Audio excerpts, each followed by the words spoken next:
André, mon gorille new-yorkais. C'est à ce moment précis, au cœur d'un après-midi brumeux sur Manhattan, que mon gorille André m'a tiré de ma torpeur capitaliste. Assis nonchalamment sur le rebord d'une fenêtre, au 23e étage, il fumait un cigare cubain qu'il n'avait pas payé et portait un costume trop petit pour ses épaules de mammifère alpha.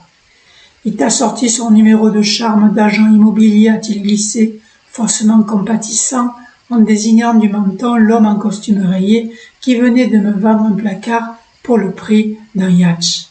André avait ce don rare de flairer l'arnaque à travers les murs, une sorte de truffier urbain, mais spécialisé dans l'avidité humaine. Il parlait peu, mais chaque mot tombait comme une pastèque sur un toit de tôle. « Ton goût pour les surfaces vitrées et les cuisines ouvertes, voilà ce qui t'a fait blanchir tes cheveux.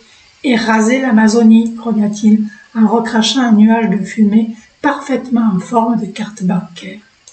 Puis il se leva, tapota son veston comme un mafieux en fin de carrière et déclara d'un ton qui n'appelait aucune réplique. « C'est ton tour d'être ratiboisé, ton argent va te quitter, ta maison aussi. Bienvenue dans le club des pigeons déplumés. » Je me suis tourné vers lui légèrement froissé. « Ami ou ennemi ?» Le doute s'insinua comme un bruit de perceuse un dimanche matin.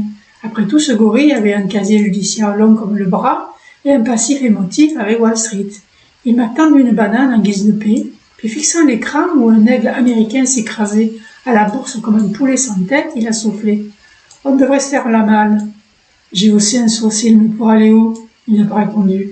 Il a juste sorti une carte postale du Groenland, griffonnée au crayon.